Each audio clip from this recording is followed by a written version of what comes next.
Good morning. Today is Wednesday, May 18, and this is Devotions from St. Paul Evangelical Lutheran Church in Carlisle, Pennsylvania.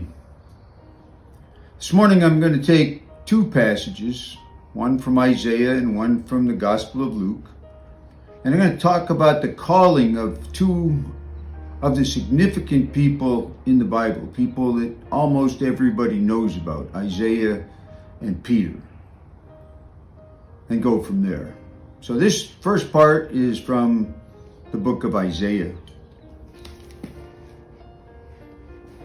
In the year that King Uzziah died, I saw the Lord sitting on a throne high and lofty, and the hem of his robe filled the temple. Seraphs were in attendance above him. Each had 6 wings. With 2 they covered their faces, and with 2 they covered their feet, and with 2 they flew.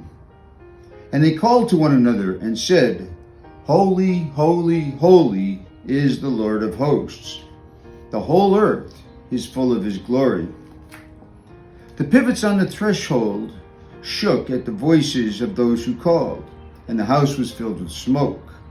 And I said, Woe is me, I am lost, for I am a man of unclean lips, and I live among a people of unclean lips. Yet my eyes have seen the King, the Lord of hosts. And one of the seraphs flew to me, holding a live coal that he had taken from the altar.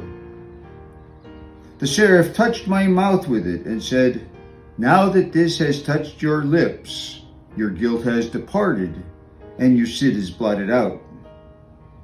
Then I heard the voice of the Lord saying, Whom shall I send, and who will go for us? And I said, Here am I, send me. And then from Luke, chapter 5. Once while Jesus was standing beside the lake of Gennesaret, and the crowd was pressing in on him to hear the word of God, he saw 2 boats there at the shore of the lake. The fishermen had gone out of them and were washing their nets. And he got into one of the boats, the one belonging to Simon, and asked him to put out a little from the shore. Then he sat down and taught the crowd from the boat. When he had finished speaking, he said to Simon, Put out into the deep water and let down your nets for a catch. Simon answered him, Master, we have worked all night long, but have caught nothing. Yet if you say so, I will let down the nets. And when they had done this, they caught so many fish that the nets were beginning to break. So they signaled their partners on the other boat to come out and help them. And they came out and filled up both boats, so much so that they were starting to sink. But when Simon Peter saw it, he fell down at Jesus' knees, saying, Go away from me, Lord, for I am a sinful man. For he and all who were with him were amazed at the catch of fish that they had taken. And so also were James and John, the sons of Zebedee, who were partners with Simon. Then Jesus said to Simon, Do not be afraid. From now on, you will be catching people. When they had brought their boats to the shore, they left everything and followed him. Calling of Isaiah and Simon, soon to be called Peter. And a couple of things that strike me as reasonably common between the two. First, they're in the presence of the Holy One. Isaiah is Old Testament, so he has a vision of God in the temple, and God's robe fills the temple. And with all the seraphs and the singing and everything that goes on, what does Isaiah say? He says, I am a man of unclean lips, and I live among a people of unclean lips. So a seraph performs a ritual with a coal and tells him, Your sin is forgiven, your debt is paid. Then the Lord calls, and immediately Isaiah answers, Here am I, send me. Immediately. upon the call of the Lord. In Peter's case, they had worked all night fishing and caught nothing. Peter took one of the boats and took Jesus out into the lake in order for Jesus to preach. And so he spoke to the people for some period of time. And then Jesus told Peter, let's go out into the deep water and cast out the nets. Now, Peter told Jesus, I have done that all night and caught nothing. But since you said it, I will put out the nets. And lo and behold, they caught more than they could take in the boat. They called their partners, James and John. They came out and both boats were filled to overflowing.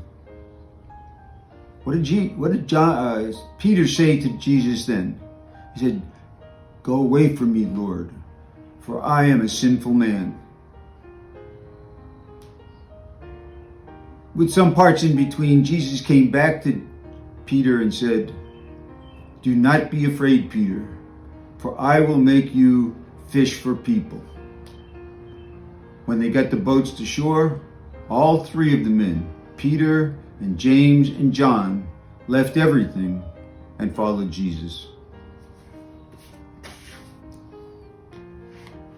Now, we talk about the people in these stories. They're people that are well known. They're written of in the Bible.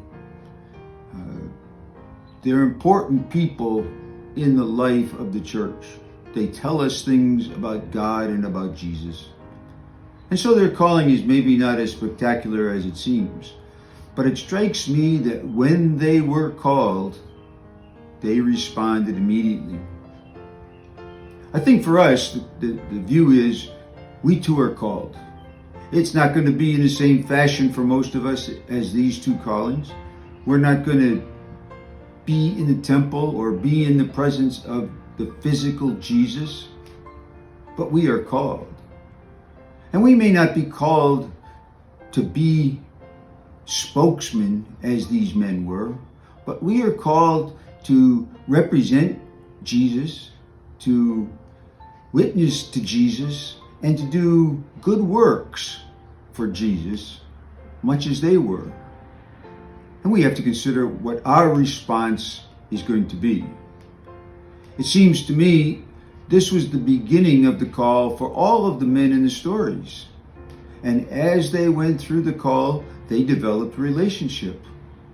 Now, I think in the historical sense of things, Peter and James and John had the opportunity to spend years with Jesus and develop a very personal relationship with Jesus, physically, intimately, one-on-one.